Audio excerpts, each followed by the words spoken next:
আমাদের জীবনে ভালো থাকার মন্ত্র এক একজনের কাছে এক এক রকম।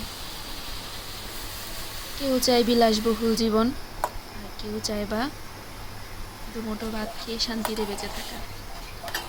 নিজের পাগলামিকে প্রশ্রয় দিন, মূলত ওইটাই আপনি, বাকি সব তো অভিনয়।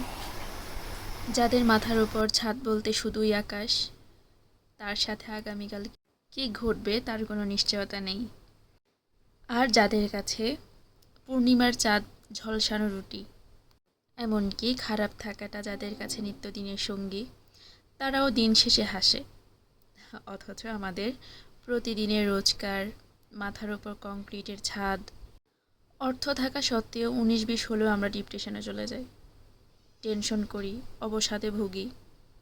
আমাদের অনেকের জীবনে প্রাচুর্যে ভরা এ জীবনে সব কিছু থাকা সত্ত্বেও যখনই মনে হবে আর বাঁচতে পারছি না, ঠিক তখনই আমার মনে হয় আমাদের খোলা বাতাসে যাওয়া উচিত, হুট করে বের হয়ে যাওয়া উচিত। যদি কোনো সঙ্গ না থাকে তবে একা বের হওয়া উচিত, আর তার সাথে প্রিয় মানুষের সঙ্গে কাটানো স্মৃতিতে ডুব দিন।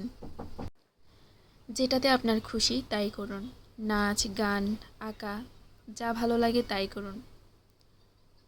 এটাতে যে যেভাবে নিবে তাকে সেভাবে নিতেই ছেড়ে দিন। মনের মতো করে যখন কিছু করতে পারা যায়, এটার মতো শান্তি আর কখনোই আসে না। যখন আপনি আপনার নিজের মনের মতো করে কিছু করতে পারবেন, নিজের মনকে একটু সান্ত্বনা দিতে পারবেন, দেখবেন নিজের অজান্তেই মনের সব দুঃখ কষ্টগুলো, সব খারাপ লাগাগুলো উধাও হয়ে এক প্রশান্তির হিমেল শীতল হাওয়ার মধ্যে স্থায়ীভাবে গেঁথে আছে।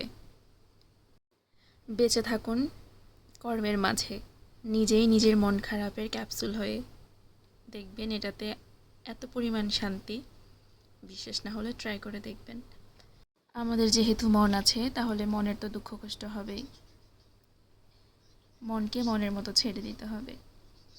আর আমি তো মন খারাপের সময় পাই না, তার কারণে যে আমার একটা বুড়ি আছে, ওর পিছনেই আমার দিন চলে যায়। সকাল থেকেই টুকটাক কাজ করতে করতে সময় চলে যায়, আর ওর পিছনে নাস্তা খাওয়ানো, দুপুরের ভাত, এগুলোতে আমার ঘন্টার পর ঘন্টা সময় চলে যায়।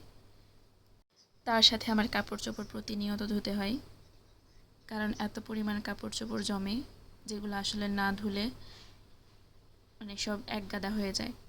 এজন্য প্রতিনিয়ত ট্রাই করি যে প্রতিদিনের কাপড় প্রতিদিন পরিষ্কার করে রাখতে। নিত্যদিনের কাজকর্ম শেষ করার পর আর কোনো কাজই করতে ইচ্ছে করে না। নিজের জন্য সময় বের করে যে কিছু করা হবে, ওই সময়টুকু এখন আর হয় না। তো সকাল থেকে উঠে আমি প্রথমে রেডি করেছিলাম, রুটি রেডি করেছিলাম, কেক খাইনি। এরপরে গুঞ্জনকে প্রায় রুটিটা খাওয়ানো হয়, তো ভাবলাম যে আমি আজকে ওকে সুজিটা করে দিই। সুজি বা সাগু হলে একটু পছন্দ করে খেতে। রুটিটা দিলে কি হয়, প্রথমে যা খাবার খেতে দিলে অনেকক্ষণ টাইম লাগে, তো ভাবলাম যে তাহলে আজকে সুজি দিই, তাড়াতাড়ি খেয়ে নিতে। তো সুজিটাও হয় কি একটু খেলে স্বাচ্ছন্দ্য বোধ করে খাই প্রথমে, এরপরে আবার খেতে চাই না।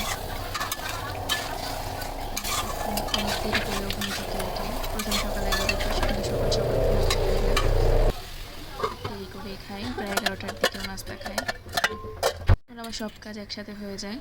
তো আর সকাল সকাল পূজাটাও দেওয়া হয় না। তো এদিকে আমার রান্নাবান্নাও শেষ। এটা ছিল শাপলা মাছ আর মিষ্টি কুমড়া ভাজি করেছিলাম। আর রান্নাবান্না শেষ করার পরে আমি স্নান করি, আর স্নান শেষে পূজা দেওয়া হয়, পূজাটা দিতে একটু দেরি হয়ে যায়। আর এর ফাঁকে তো অনেকগুলো কাপড় চোপড় ছিল, এগুলো আমাকে পরিষ্কার করতে হয়েছে। সব কাজকর্ম শেষ করার পর এইটুকুই নিজের জন্য বের করি সময়, নিজেকে একটু সাজাই, কারণ সিঁদুরে আমার অহংকার, আর এইটুকুতেই আমার সৌন্দর্য। আর তখন তাড়াহুড়োটা একটু বেশিই থাকে, কারণ স্নানটা করার পরই ঠাকুর ঘরে যাই, পূজাটা শেষ করি, আর পূজাটা শেষ করার পরই মেয়েকে ভাত খাওয়ানো হয়। এত কষ্ট যে ওকে ভাত খাওয়াতে, ভাইরে ভাই, মানে আপনাদের কাঁধে এমন একটা পুচকি আছে, এই যে ভাত খাইতে 1 ঘন্টা সময় লাগাবে, সেটা আমাকে একটু বলবেন। আর কিভাবে খাওয়ান সেটা আমাকে বলবেন। আমার তো ওকে নিয়ে রুমের দরজা আটকে খাওয়াতে হয়। তা না হলে মানে পুরা ঘরে দৌড়াদৌড়ি করবে, সবার কোলে গিয়ে বসে থাকবে। একদমই ভাত খাওয়াতে পারি না দরজা বন্ধ আটকানো ছাড়া। ও চাইবে মানে হেঁটে হেঁটে খেতে, কিন্তু সব কাজকর্ম শেষ করার পর আর দৌড়াদৌড়িটা একদমই করতে পারি না। এরপর মেয়ের খাওয়া শেষ করে আমার খাওয়ার পালা। এরপর খাওয়া দাওয়া করে আমরা কিছুক্ষণ রেস্ট নিই। এভাবেই দুপুরটা কাটে। তো তোমাদের কিভাবে কাটে সেটা কমেন্ট করে জানাবে। সবাই ভালো থাকবে। আজ এ পর্যন্তই।